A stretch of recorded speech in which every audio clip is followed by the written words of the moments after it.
Ei gente, tudo bom com vocês? Meu nome é Adalmo, esse é o Gira Trinco, esse é o 108º vídeo do canal e, primeiro de tudo, feliz ano novo! Hoje a gente vai falar sobre o livro Vera, do Zé Faleiro, um autor que eu já trouxe aqui pro canal. Tem um vídeo, uma resenha de Os Supridores, que foi o representante do Rio Grande do Sul no meu projeto Giro pelo Brasil, em que eu leio um livro de cada estado. Esse projeto ainda está em andamento. Se Deus quiser, este ano eu acabo, acho muito difícil não ser este ano. Eu também já fiz uma entrevista com o Faleiro no meu outro projeto, Aos Trincos e Barracos. Esse projeto eu só entrevistei 2 autores por enquanto, mas vão ter mais vídeos, se Deus quiser. E a entrevista com o Faleiro é muito divertida, a gente bebe uma cerveja, é uma coisa muito descontraída e o carisma tá lá, tanto meu quanto dele. E também eu participei do lançamento de Vera aqui em BH, eu sou de Belo Horizonte, pra quem não sabe. Eu fui lá na livraria Genipapo, no projeto República Genipapo. Foi muito legal, eu fui a convite do Faleiro, eu amei, foi muito divertido também. E foi para falar exclusivamente do Vera, o Vera que foi lançado agora em novembro de 2024, há poucos meses atrás, na verdade nem deu 2 meses ainda. Mas é um lançamento super recente da editora Todavia.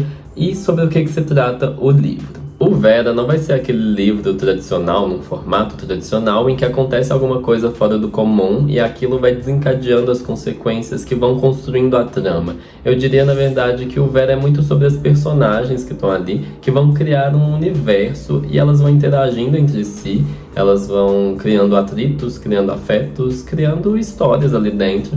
E isso que realmente vai ser a trama, não tem um acontecimento principal que vai determinar como todo o resto vai acontecer. Mas eu acho que isso não é algo ruim, mas algumas pessoas podem achar que isso seja estranho, assim, não ter aquela coisa, sobre o que é o livro.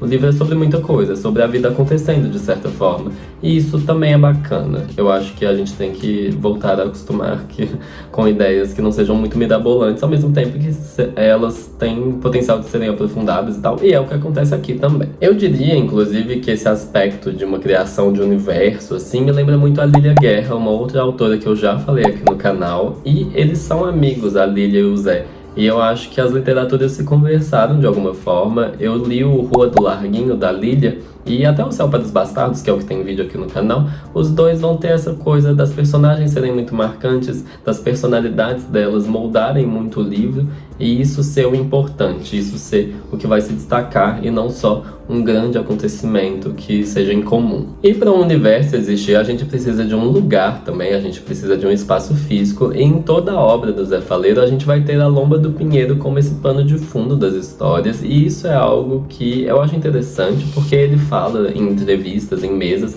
eu acho que eu ouvi isso pela primeira vez na Flip, se eu não me engano, que para ele é muito melhor escrever sobre um lugar que você já conhece, que você tem naturalidade, que os elementos que vão descrevendo esse espaço vão ser colocados de uma forma muito mais fácil também, e que é ali que você enxerga as coisas, você já sabe o que está acontecendo, onde são as ruas, como que é a vida ali, basicamente. E ele fala isso, ele tem essa familiaridade com a Lomba do Pinheiro porque ele cresceu lá. A Lomba do Pinheiro, pra quem não conhece, pra quem nunca leu o Zé, é uma região periférica de Porto Alegre, tem várias vilas lá. Ele vem da Vila Sapo, eu acho que eu não tô falando nada errado, qualquer coisa me corrijam. Mas eu também perguntei, porque ele descreveu o Vera como um primeiro livro, um livro em que seria inédito ele falar sobre personagens femininas e escrever mais sobre elas e tratar elas com mais protagonismo, e que ele estava fazendo esse deslocamento pela primeira vez aqui. E aí eu perguntei para ele na mesa no lançamento do Vera em BH sobre um possível deslocamento também físico, assim, dos lugares onde se passam os livros dele. E ele falou que no futuro ele enxerga outros lugares realmente, que ele já teve vivências o suficiente para que outras histórias sejam contadas em outros lugares.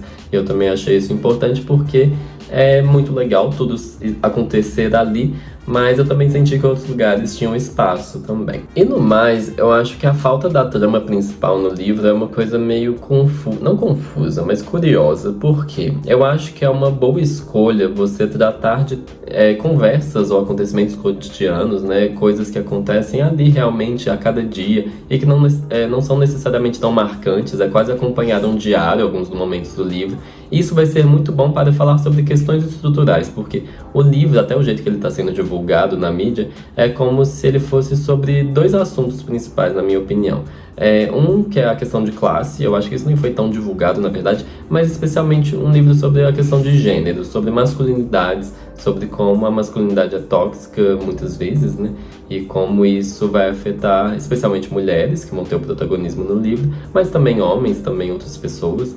E eu acho que é legal que o livro mostre que realmente é uma coisa abrangente, que tá muito dentro da sociedade, que vai contaminando ela como um todo, assim, e que não tem exatamente um único culpado que criou o patriarcado ou o machismo ou a misoginia, mas assim, é uma coisa que todo mundo vai ser afetado por isso de alguma forma, essa ideia do estrutural, e que várias pessoas vão ter culpa dentro disso, e que para realmente construir uma ideia de como combater isso, a gente tem que enxergar um panorama geral, um quadro geral da situação. Por outro lado, ao mesmo tempo, eu acho que é uma questão complicada essa falta de uma trama principal ou de um acontecimento que realmente conduza vários personagens ou que puxe mais personagens para ação, assim, porque parece que faz falta. Eu não sei se é porque eu realmente estou mal acostumado com livros que vão seguir um formato muito tradicional, ou porque realmente,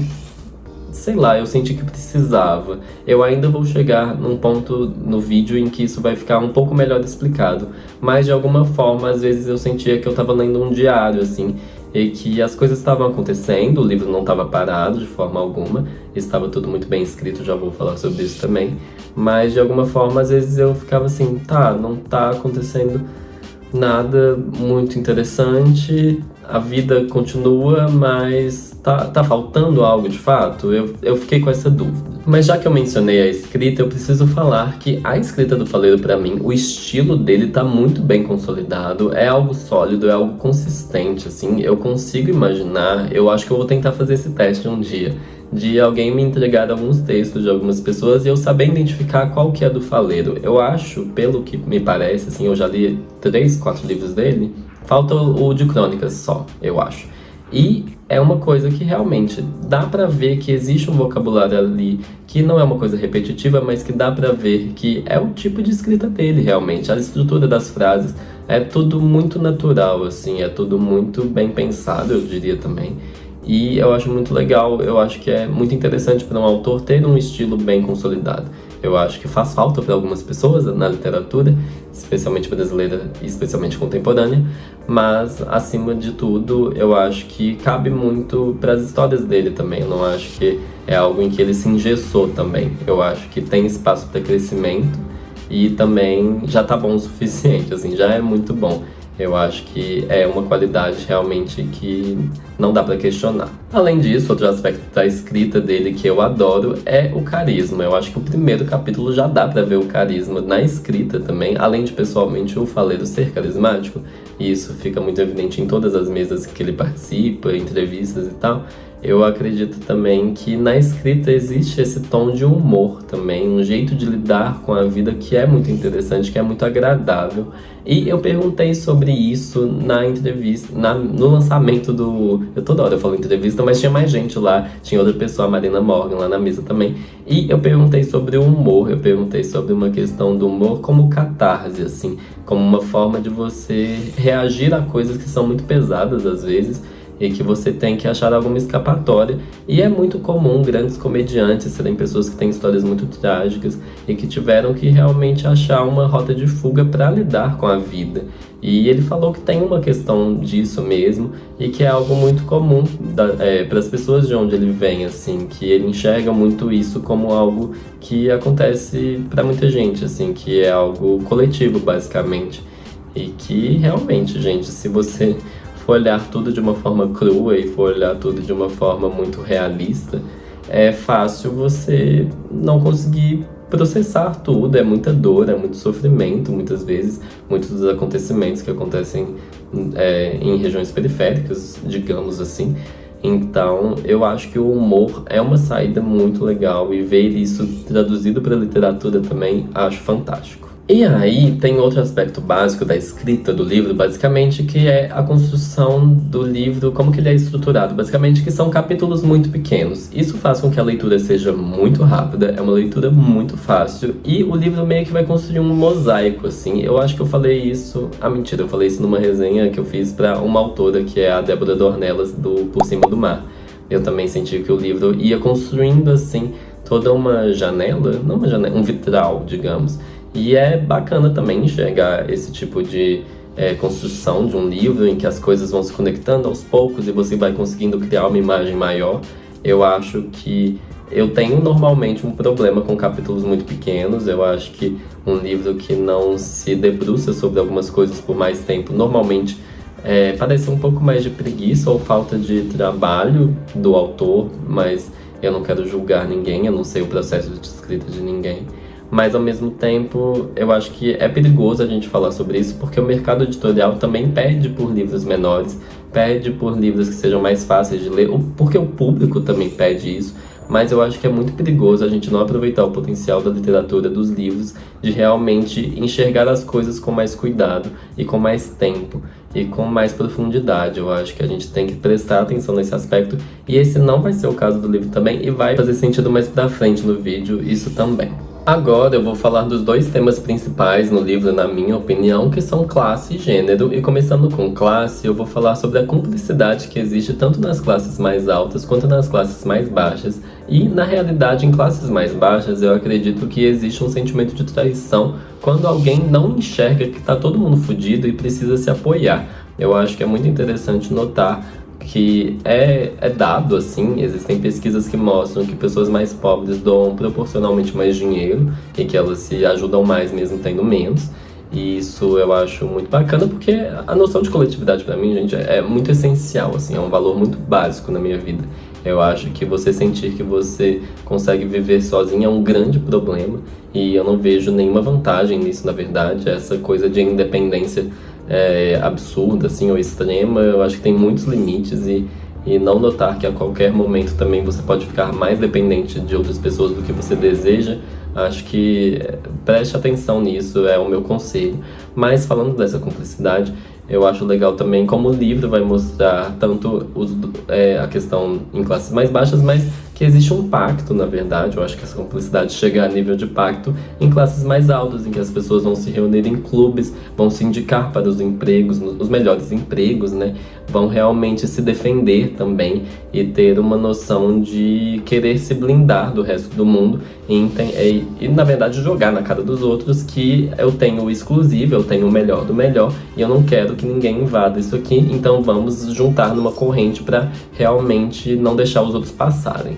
Eu acho que, na verdade, contratar pessoas para criar essas barreiras também, né? Porque não vamos nos dar ao trabalho. E esse aspecto vai estar, de certa forma, atrelado a outro aspecto que eu enxerguei muito bem descrito no Vera, que é os detalhes irônicos da cordialidade forçada que acontece entre essas duas classes. Eu estou falando duas classes de uma forma meio binária, assim, mas a gente sabe que existem meio termos ali. Mas, de qualquer forma, existe um grande abismo. A desigualdade no Brasil é um enorme problema, isso também vai estar retratado de alguma forma.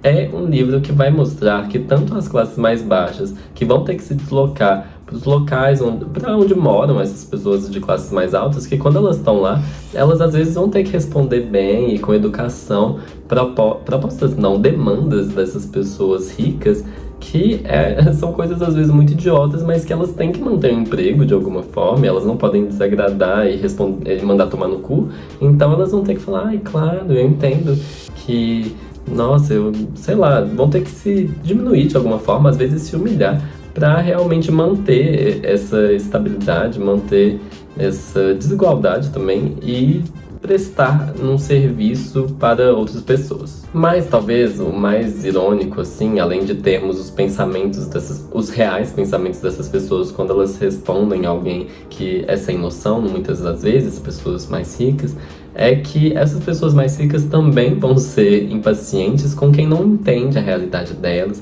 e que não vão ser realmente bem treinadas, entre muitas aspas, para lidar com situações que são muito específicas e muito absurdas, do tipo, ai meu Deus, você deixou a minha manteiga, que é absurdamente cara, dentro da geladeira, e isso faz a manteiga estragar, tipo, aí eu trouxe da viagem pra Itália, sabe?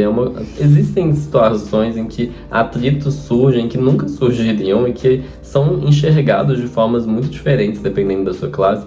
Então eu achei muito bem retratado essas ironias que acontecem, esses pequenos venenos que surgem tanto de um lado quanto do outro, na minha opinião muito mais bem justificado de um lado, mas eu acho que é muito legal ver como isso é escrito por alguém que observou isso durante muitos anos e que vai colocando esses pequenos detalhes, essas pequenas gotas de realmente acidez. Eu acho muito bem balanceado no livro, achei que ficou muito bacana esse aspecto. E por último, falando de classe, eu também quero pontuar as expectativas que as pessoas têm diante da classe em que elas nascem. Eu acho isso muito interessante porque a ideia do Não Inviabilize, eu falo muito desse podcast aqui no canal, é uma pessoa que vai defender que você não deve sonhar, basicamente. Ela fala dessa questão do sonho como algo muito perigoso, porque é você criar expectativas muito fora do normal diante da sua realidade.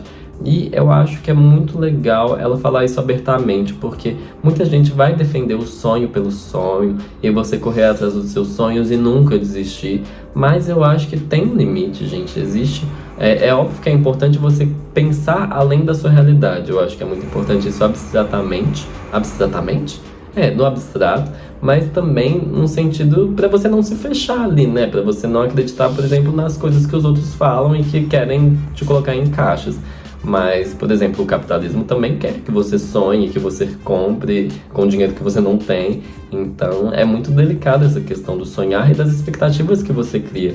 Eu já conversei com muitas pessoas de ambas as classes e é muito evidente que para pessoas de classes mais altas o estudo, por exemplo, é uma opção meio óbvia, assim. É claro que você vai fazer uma faculdade, é claro que você vai querer ter uma casa um dia, comprar uma casa própria, isso vai ser relativamente fácil, assim. Enquanto outras pessoas vão querer um primeiro emprego que vier, assim, logo depois que você formar no ensino médio, se você formar. E é muito diferente a noção de sobrevivência também. Eu acho que essas expectativas também estão muito bem retratadas no livro. Eu acho que, tematicamente, como as coisas são abordadas, o livro não deixa nada a desejar. Eu acho que tudo que ele traz é muito bem encaixado. O mosaico que ele cria é muito bacana. Eu acho que não tem nada de crítica negativa a isso, creio eu. Mas agora falando de gênero, que é o outro grande tema do livro, talvez o maior deles, eu acredito que a questão dos sonhos continua, porque também existe uma noção diferente das expectativas que você vai ter sendo um homem ou sendo uma mulher. Eu sei que existem outras pessoas, na minha opinião, existem outras pessoas que não se encaixam nessas duas categorias. A gente não vai falar de sexo biológico e sexo num sentido social aqui no canal agora, mas eu vou dividir neste vídeo entre homens e mulheres, como se fossem as únicas coisas que existissem no mundo, ou pelo menos os dois grupos principais. Isso eu acho que é inegável também, que são as categorias mais importantes na questão de gênero. Ok, mais importantes em termos numéricos. Mas vamos falar sobre o que é para o homem a expectativa, assim, o que você sente que você tem direito como um homem. Eu acho muito curioso enxergar que homens têm pra si que eles merecem tudo, que eles têm direito a tudo, que tudo é para eles, que o mundo gira em torno deles, enquanto mulheres são ensinadas, são socializadas de alguma forma a enxergar que elas não têm direito a tudo, que elas não devem e elas vão ser rechaçadas se elas tentarem alcançar alguns lugares. E isso no livro também é bem retratado. Essa vai ser a expressão do dia, bem retratado. E é muito bacana enxergar também a questão da culpa nesse aspecto, assim. Se você nega a um homem uma coisa que ele acha que ele tem direito, ele não se sente responsabilizado, assim, ele não sente que ele talvez errou pra tentar alcançar essa coisa, conquistar essa coisa. Ele sente, na verdade, que ele foi injustiçado e que ele não tem nenhuma culpa nessa história. Enquanto a mulher é ensinada o tempo todo, desde criança, a sentir culpa, a ser tratada como doida, a ser tratada como alguém que não merece aquilo e que, na verdade, se deu errado para os outros, a culpa é dela de alguma forma. E os malabarismos que acontecem, especialmente feitos por homens, mas também por outras mulheres, para colocar a culpa em uma mulher, em uma situação em que ela, assim, de alguma forma, talvez nem estava relacionada, é surreal e é muito preocupante, é muito triste, honestamente. Esse é um livro que é triste. Eu acho que Esse, apesar do humor e tal, que eu destaquei, é um livro que, em sua maioria, é pesado, assim. Eu não acho que ele é um livro leve. Eu acho que ele é um livro que vai me lembrando que... E eu não precisava de mais motivos, mas que raiva de homens e que raiva dessa sociedade que a gente vive. Dá muita raiva, dá muita revolta. Eu tive uma hora que parar de ler o livro e ficar assim... Não é possível que isso está acontecendo, não é possível. Assim, são personagens ficcionais, mas a gente sabe, a gente conhece essas mulheres, a gente conhece esses homens. Nossa, eu fiquei com muita raiva de uma pessoa em específico na minha vida e eu encontrei ela enquanto eu li o livro. Eu ficava assim, eu quero te esganar, eu quero que você, pelo amor de Deus, óbvio que era um homem, eu quero que você, nossa, mude da água pro vinho agora, que você pelo menos comece a enxergar o quanto você faz merda, pelo amor de Deus. E é óbvio que essa pessoa é meu pai. E eu vou citar o podcast Não Inviabilize de novo, porque pra quem não conhece o podcast, gente, é um podcast de histórias. É basicamente isso, contação de histórias, e isso é muito valoroso, gente. Eu aprecio muito isso. Eu vivo de ler histórias, na verdade, né? Então eu realmente amo. Mas eu acho que as histórias que o Não Inviabilize vai selecionar, eles vão. O podcast tem um quadro que se chama Picolé de Limão, que são basicamente situações desagradáveis que acontecem com as pessoas, e é o quadro mais famoso do podcast também. Nesse quadro fica muito evidente que a questão estrutural do machismo é assim, é muito desproporcional quantos casos são culpa de homens e quantos casos são culpa de mulheres, assim. É muito desproporcional, eu diria que a proporção é 9-1, porque é absurdo como homens criam narrativas. Tem tantos casos de famílias duplas, de traições absurdas, de criar doenças para não ter que lidar com algumas coisas, para realmente, sei lá, não, para serem cuidados, para não terem que dar pensão para os filhos. Existem tantos casos, mas assim, é muito triste também enxergar que é um problema social. Precisamos discutir isso num panorama, vendo a situação como algo maior, não são só os casos particulares, gente, né? Eu acho que é muito fácil enxergar que homens precisam, e esse livro ajuda a gente a enxergar que o negócio tem que partir deles também. Já deu, pelo amor de Deus, vocês já entenderam que é difícil se relacionar com pessoas que não se responsabilizam, mal sabem conversar, mal sabem dialogar, não gostam de ser contrariadas, na verdade se comportam como crianças durante toda uma vida, muitos deles, e que precisam ser paparicados o tempo todo. Já deu, tá? Já deu. E essas questões machistas que o livro vai mostrar não vão ser pesadas só no sentido psicológico, no sentido sentimental, mas também no sentido de violência física. E eu acho que o livro trazer isso é especialmente mais pesado, né? Especialmente mais doloroso. E isso também foi uma preocupação do Faleiro, ele verbalizou isso em entrevistas, que ele tinha medo da recepção do livro, ele tinha medo de como mulheres leriam o livro, porque é um homem escrevendo sobre coisas que homens fazem, então, e que são violências muito pesadas. E alguma querida, eu falo querida não no sentido irônico, alguma querida que eu realmente esqueci o nome dela e que eu não achei depois o post que ela fez, acho que foi em alguma coluna, alguma coisa tipo um jornal virtual, algo assim. Ela falou que ela escutou uma leitura de um trecho na Flip do livro, do Vera, e que ela ficou muito incomodada, e que ela questionou se aquele tipo de escrita feita por um homem, lida por um homem, o que aquilo significava, como que aquilo seria interessante, por que desse jeito a discussão acontecer é bom ou não, assim, e eu acho que é uma dúvida pertinente, porque a arte ela tem que ser questionada. Eu acho que é muito fácil falar que tudo é válido, logo tudo pode. Eu acho que isso é muito perigoso, porque as coisas têm consequências. Mas eu acho que o trecho lido, inclusive, isso é uma crítica ao Faleiro. Eu não gostei. Depois de ler o livro, eu achei que o trecho não foi bem escolhido, na minha opinião. Mas isso é problema meu também. E é um dos trechos, talvez o trecho mais pesado do livro inteiro, assim, tá ali... Mentira, não é o mais pesado não, mas tá ali no top 3, assim.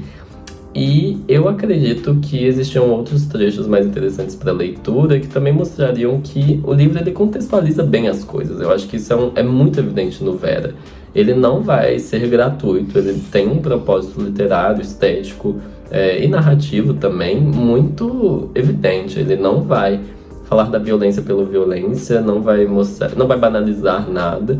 Eu acho que não tem essa preocupação, mas eu acho que a discussão tem que acontecer, inclusive. Eu acho que pessoas vão ficar incomodadas com esse livro e eu acho importante elas verbalizarem isso, elas falarem sobre, porque o livro não é intocável, não existe literatura intocável, não existe nenhuma criação humana intocável. Então, eu quero ver essa discussão acontecer. Inclusive, se você é uma mulher que já leu Vera, eu quero que você comente aqui, por favor, no vídeo, pra gente entender melhor como que foi essa recepção por parte das mulheres. Porque eu, como homem, eu li o negócio e fiquei, assim, absurdamente incomodado, muito mexido, mas é muito diferente, né? A gente sabe disso, não é uma discussão muito fácil, não. E precisamos ter. Estamos prontos para conversar. Odeio gente falando, vocês não estão prontos para essa conversa. Então vai se fuder. Então não fala nada também, não. Agora no vídeo eu vou fazer alguns comentários mais aleatórios. E o primeiro deles é sobre a questão LGBT no livro. Por quê? O Faleiro já tinha me falado que ele queria minha opinião sobre um personagem que ele vai passar por uma transformação ainda, assim. É uma questão que eu não quero dar spoilers, mas é evidente que é uma pessoa LGBT, né, gente? Eu acho que até pelo jeito que eu falei. É um personagem que eu adorei, eu achei ele muito, muito querido, muito simpático. E ele vai estar muito envolvido com uma coisa que é muito cara a mim, uma temática também, é um universo que eu amo, que é o circo. Eu acho que o circo, gente, é muito pouco pensado. Eu queria pelo menos estudar mais. Eu acho que a gente perdeu um pouco da tradição do circo no Brasil. Eu acho que é algo que, tanto no interior do Brasil quanto em regiões periféricas, a chegada do circo é algo tão forte, é algo tão diferente, muitas vezes, da realidade das pessoas nessas regiões, que é um símbolo artístico, estético, de mudança muito forte. Eu fico arrepiado, assim. Eu realmente já pesquisei como que eu poderia entrar num circo. Eu já soube, por exemplo, que as pessoas do Circo de Soleil, elas se maquiam. Então eu fiquei assim, eu acho que eu tenho que aprender a me maquiar. Eu sei fazer diabolô, pra quem não conhece eu vou colocar uma foto aqui no vídeo pra vocês entenderem. É tipo um ioiô gigante. É um trem muito legal. Eu já fiz aula de trapézio, eu já fiz aula de tecido. Eu realmente queria ir pro circo porque realmente era algo muito mágico pra mim. O meu quadro favorito da vida, um dos, né? Eu acho que não é um só, mas é um quadro que é circo, assim, a imagem de um circo, eu vou colocar aqui também. Eu acho que isso do circo foi muito bem trabalhado, eu achei muito bem retratado, mais uma vez. Eu achei lindo, assim, eu vi o circo, eu tô ficando meio emocionado. Eu vi o circo escrito do jeito que eu enxergo o circo, mesmo que fosse um circo meio fuleira. Mas é o circo como a coisa mágica. E nesse sentido LGBT, também fico emocionado pensando no equilibrista, que era um puta gostoso no livro. E muito tesão, assim, fiquei muito feliz dessa pessoa. Desse personagem tá ali. Eu amei. Não acho que ficou nada caricato essa questão LGBT, inclusive. Eu não acho que ficou realmente parecendo um homem escrevendo de um jeito hétero sobre a questão LGBT. Eu acho que isso foi tratado com delicadeza. Eu gostei bastante, então não foi cancelado, falei, tá tudo certo nesse sentido. Então, aqui o meu selo de aprovação para você. Agora falando sobre outro retrato que acontece no livro, que eu acho muito importante, que a gente também trata como um tabu muitas vezes, porque a questão de segurança, a discussão sobre segurança no Brasil, eu acho que a esquerda brasileira, por exemplo, fala muito pouco sobre como é feita a segurança no país, como a gente vai se proteger, como que isso acontece e como isso é institucionalizado. E por que eu falo disso? Por causa do retrato que é feito sobre a polícia aqui no livro, que é um retrato que é muito pouco feito literariamente, assim, poucos livros vão abordar a polícia como algo perigoso para a maior parte da população. Pesquisas recentes, tanto em 2019, eu acho, quanto em 2024, mostraram que a maior parte da população não confia na polícia, e eu acho que isso faz sentido, porque é um aparato, uma instituição mesmo, usada de forma muito violenta para assassinar muitas pessoas.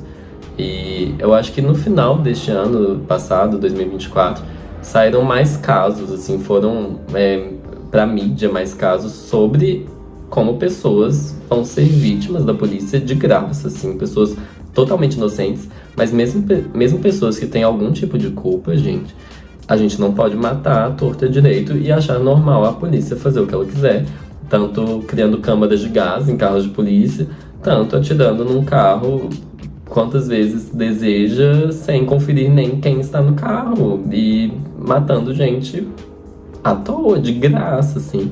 Eu não vou, assim, nossa senhora, eu vou entrar nesse ponto, vou entrar. Tá, eu não vou negar que o trabalho policial é um trabalho que exige muito cuidado, assim. É um trabalho que demanda muito e que, conhecendo policiais, eu acredito que também deveria existir um cuidado no sentido de quem são essas pessoas que estão ali nesse papel, sabe? Se essas pessoas têm um apoio psicológico, é uma coisa realmente muito perigosa, mas eu não vou falar que é a mesma situação de pessoas que vão sofrer de graça, tanto pela classe quanto pela raça. Eu acho que existe um desnível significativo, não vou equiparar as duas situações. E, acima de tudo, a gente tem que falar da militarização da polícia, né? O surgimento da polícia militar no Brasil é algo que acho que as pessoas não entendem o quão absurdo é a polícia militar. A necessidade que foi, de onde ela sai, quando ela surge, né? Não vou entrar a fundo nisso, mas quem quiser saber mais, pesquise quando surgiu a polícia militar, por que que ela surgiu. Eu não acho que é à toa que as pessoas gritem em manifestações pelo fim da polícia militar. Eu achava estranho, acho que a primeira vez que eu escutei isso num ato, numa passeata, eu fiquei tipo, por que o fim da polícia militar especificamente? E aí eu fui atrás e entendi realmente. E o livro vai falar muito das violências policiais também. Eu acho que a questão de classe vai ficar mais evidente nisso, e de raça, né? Mas até de gênero também, a gente tem que lembrar que isso também acontece. O vídeo ficou meio pesado agora, mas com motivo, né? Não é à toa que o livro não é tão fácil de digerir. Agora o último tópico do vídeo, finalmente, que é uma coisa que não foi divulgada até o lançamento do Vera e que eu sabia antes, vou explicar por que também, mas é uma coisa que faz sentido porque Vera é o primeiro livro de uma trilogia e você vender uma trilogia é meio difícil, assim. É uma coisa que mercadologicamente é complicado você falar assim, esse é o primeiro livro de uma série de livros. É algo que vai vender menos. As pessoas não querem começar algo... É mais difícil. Eu entendo porque, tipo, você vai começar uma série que tem 20 temporadas, você fica na preguiça. Você vai começar um livro que realmente, para entender a obra como um todo, vão ter outros livros. É complicado. E eu deixei pra falar neste momento do vídeo, por quê? Porque quem for ficar até aqui no vídeo, a pessoa já tá mais interessada, né? Ela já me viu falando por um bom tempo, então ela vai ter pelo menos uma predisposição pra ler o Vera e ler os outros depois também. E isso vai justificar algumas coisas que eu falei no vídeo, né? Como eu já anunciei antes. Primeiro, a falta de uma trama principal. A falta da trama principal é porque a trama principal, ela é mais longa mesmo. A ideia da trilogia Vera, vou chamar assim, não sei se tem um nome oficial, mas a ideia da trilogia é contar a história do filho da Vera. Então esse primeiro livro é pra mostrar a infância dele, depois vai ter ele adolescente, depois vai ter ele jovem adulto, não sei até em que ponto da vida dele também. Mas a ideia é essa. Então, tipo, por isso que às vezes eu sentia que, tipo, é a trama principal veio aí, tipo, deu pra enxergar que vai ser construída toda essa linha do tempo. Essa era a minha dúvida também, quando eu falei sobre esse tópico. Segunda questão, por que os capítulos pequenos não me afetaram tanto neste caso? Porque eu sabia que o livro tinha como proposta ser um livro de 1000 páginas. A trilogia, assim, era para ser um livro só de 1000 páginas e que aí foi dividido para ser lançado aos poucos. Então, é óbvio que os capítulos pequenos não seriam tão... Sabe, o negócio já ia ser aprofundado de qualquer forma. Não tem como você não aprofundar coisas em 1000 páginas. E por isso que eu não fiquei tão incomodado também. As coisas estão começando a se encaixar. Mas vem a dúvida, foi uma pergunta que eu me fiz e eu preciso ser honesto quanto a esse assunto, que é: o livro se sustenta sozinho? Qualquer livro que faça parte de uma série de livros, seja uma trilogia, seja uma tetralogia, seja vários livros, sei lá, 6, 7, é difícil você realmente pontuar se o livro vai ser bom o suficiente sozinho, assim. Se ele vai se escorar nos outros, ou se sustentar, tipo, se apoiar nos outros para fazer sentido, ou se ele sozinho já seria um bom livro. E eu acho meio complicado, Vera, porque ele é um livro meio introdutório, na minha opinião. Eu senti falta de mais altos e baixos. Eu acho que essa questão da trama principal, apesar de eu saber que o negócio vai chegar em algum momento, em outra parte ali em que acontecem coisas mais dramáticas, talvez, ou que essa vida vai continuar, então existe um futuro, eu acho que é muito complicado porque é uma faca de dois gumes, que é o seguinte: ok, eu fui me afeiçoando ao livro e eu fui querendo mais, mas o que era esse querer mais? Era realmente sentir que o livro estava no embalo. Assim, a segunda metade do livro tem um embalo bom, eu acho que já vai mais direto, assim, e realmente vão acontecendo mais coisas, e a história vai ficando cada vez mais envolvente, ok. Mas é um livro que você quer mais porque falta coisa ou porque ele realmente está te atiçando e que vai te levar para um próximo livro? E o ponto em que tem esse corte no final do livro, onde ele acaba, assim, é um bom corte? Ou devia ter acontecido mais coisa nesse? Eu acho que o tamanho dele é bom, assim, eu acho que ele acaba num ponto interessante, mas eu realmente não sei. Eu acho que a minha tendência é a falar não, mas é uma pergunta que ainda mexe comigo se o livro se sustenta sozinho. Eu não sei se eu gostaria tanto do livro se eu achasse que ele só seria um livro e pronto, que ele se fecharia assim. Eu acho que eu sentiria falta de mais coisa. Mas é muito difícil, porque eu já comecei o livro sabendo que era uma trilogia. E tem gente que vai começar o livro sem saber.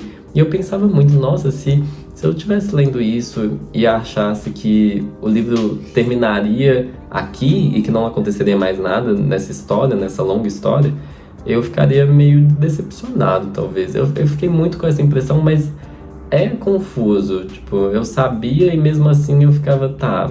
Eu acho que o livro foi um pouco introdutório, eu tenho essa opinião.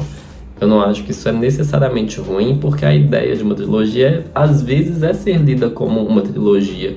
Nem todos os livros vão ter que ser unicamente ou sozinhos completos, assim. Mas, ao mesmo tempo, eu prefiro quando trilogias são coisas que se sustentam por si só. Cada coisa se sustenta por si só. Eu entendo que isso é uma coisa que faz sentido em coleções no geral, né? Tipo, para você entender isso, você tem que ver isso e depois isso vai fazer mais sentido complementado por isso, sabe? Eu entendo que essas dependências vão acontecer inevitavelmente, mas eu prefiro que seja cada um independente por si só. Eu acho que o livro, o Vera, me deu um pouco essa impressão, mas sim, vão ter os outros, eu lerei os outros, então meio que foda-se também, sabe? Mas fica o aviso pra quem for ler. Vai ter mais coisa, então não fique achando que foi só isso. Eu acho que é a faca de dois legumes mesmo. O livro, ele vai... ele foi divulgado de um jeito, mas talvez a experiência seria melhor do leitor sabendo que ia ter mais coisa. Não sei, mas esse não é um problema meu pra pensar. Eu acabei de reler uma anotação que eu fiz que eu quase deixei de fora, mas eu acho ela interessante. Me veio a dúvida se o livro ficou guardando pro futuro, se ele era introdutório também nesse sentido, assim, vai acontecer mais coisa no próximo. Existe muito filme, assim, muito filme que parece que é a preparação pro próximo. Eu não gosto disso. Eu acho que é perigoso, mas eu não deixo de assistir nada por causa disso. Mas eu também nem sei se é o caso do Vera, totalmente, mas me deu um pouco essa impressão. Eu fiquei com medo de o próximo livro acontecer tudo e mais um pouco. Será? Será que vai ser isso? Fica a dúvida. E aí, se você me perguntar se eu gostei do livro, o que eu vou falar? Sim, isso não é uma dúvida. Eu gosto muito da escrita do livro, eu gosto muito do ritmo dele, na maior parte, na verdade. Eu acho que a primeira metade eu fiquei querendo que as coisas acontecessem um pouco mais rápido ou que fossem coisas um pouquinho mais interessantes. Mas a segunda metade, pra mim, compensa, e a primeira eu não acho que é realmente tediosa. Mas, de qualquer forma, o ritmo em geral acho legal. E as personagens são cativantes. Eu adorei conhecer elas, eu adorei saber sobre a vida delas. Eu queria saber como elas se comportariam nas situações que foram surgindo ali. Então, eu gostei do livro, isso não é uma dúvida. Só é o que eu falei mesmo, eu queria um pouco mais, assim. Eu queria saber mais, eu já queria ler os próximos. Talvez eu sou o tipo de leitor que pegaria o livro de 1000 páginas e leria direto. Então, é complicado. Mas gostei com certeza. Não tem dúvida. Agora, se você me perguntar se eu recomendo Vera, eu vou falar que sim. Na realidade, eu recomendo toda a obra do Faleiro. Eu vou destacar isso aqui porque eu acho ele um autor fantástico, um dos melhores da literatura brasileira contemporânea. Gosto muito do ponto de vista dele. Eu acho que todos os livros, tirando o que eu não li ainda, mas eu acho que ele não vai destoar tanto assim dos outros. Eu acho que toda a obra dele é muito bacana, eu acho que tá tudo com uma mensagem muito boa, uma escrita muito boa, esteticamente muito agradável, eu gosto muito da escrita dele, então fica essa recomendação. Mas falando especificamente do Vera, o meu maior incômodo com ele, na verdade, é já querer a continuação. E fica aqui uma informação que eu não tô divulgando em primeira mão, mas talvez seja uma novidade para você. O próximo livro da trilogia já vai sair este ano, em 2025. Então já vem aí de qualquer jeito, já vamos lendo o Vera pra quando sair o próximo a gente já lê também. Vamos conversar sobre. E é isso, gente, não tem dúvida, leia Zé Faleiro, lê o Vera também, vamos falar mais sobre ele, vai que você ama ele absurdamente, absolutamente, e é isso. Esse foi o vídeo de hoje, gente, muito obrigado quem ficou até aqui. Por último, eu tenho que destacar isso que eu não achei um momento do vídeo pra falar, mas os brincos que eu estou usando são da Carol Faleiro, que é irmã do Faleiro, ela faz a Biomis, você pode seguir ela lá no Instagram, é a Biomi Faleiro, o Instagram das Abaiomis, pelo menos, eu não lembro agora se ela tem um Instagram só particular dela e se ele é fechado ou não, se ele é público ou não. Mas pelo menos o trabalho dela das Abaiomis, gente, eu acho lindo. Eu amei conhecer a Carol, inclusive lá na Flip, foi muito legal. Eu falei que eu usaria no vídeo de Vera e cá estou. E é isso, gente. Muito obrigado quem ficou até aqui. Muito obrigado a quem acompanha o canal. Eu peço para que você curta o vídeo, se inscreva no canal e que veja o próximo vídeo quando sair. E até lá. Um abraço e um beijo para você.